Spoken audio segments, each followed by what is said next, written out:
6க்கும் 11க்கும் சுக்கிரன் வரதுனால தான் கடனே வாங்கக்கூடாது. கடன் வாங்கினா பல லட்சக்கணக்கில் போயிடும். நிறைய செலவு பண்ண வேண்டிய, நிறைய வட்டி கட்ட வேண்டிய சூழ்நிலை வந்துடும். அதனால் கடனை பெரும்பாலும் இந்த தனுசு ராசிக்காரர்கள், தனுசு லக்கணக்காரர்கள் ரொம்ப கவனமாக பார்த்து பண்ணணும். கொடுக்கல் வாங்கல்லையும் இவங்க ரொம்ப கொஞ்சம் கவனமாக இருக்கணும். இப்போ தனுசு ராசிக்காரங்களுக்கும் தனுசு லக்கணக்காரங்களுக்கும் கொடுக்கல் வாங்கல் ஒத்து வரும். ஆனால் ஒரே ஸ்ட்ராங்காக நின்று வாங்கக்கூடிய ஒரு அமைப்பு வேணும். அதே மாதிரி இவங்களை பொறுத்த வரைக்கும் சீட்டு, எம்எல்எம், ஷேர் மார்க்கெட்டில் இந்த ஷேர் மார்க்கெட்டு, கிரிப்டோ கரன்சி முதலீடு அவ்வளோ சரியாக இல்லை. பட் சீட்டு சார்ந்தவைகள் ஓரளவுக்கு நன்மை கிடைக்கக்கூடிய ஒரு அமைப்பு இருக்கும்.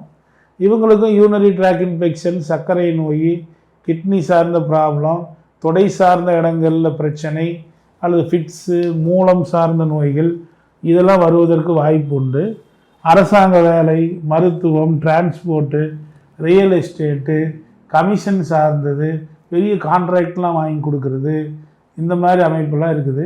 நிறைய அரசியல்வாதிங்க தனுசு ராசி, தனுசு லக்னத்தில் இருக்கிறாங்க. தனுசு லக்னத்தில் பெரிய தொழிலதிபர் இருக்கிறாங்க, அம்பானி கூட இருக்கிறாரு. அதெல்லாம் கூட நல்ல வாய்ப்பு இருக்குது. ஆனால் எல்லாருக்கும் அப்படி அமையறதில்லை. அதனால் இதை பொறுத்த வரைக்கும் அந்த மாதிரி அமைப்பு.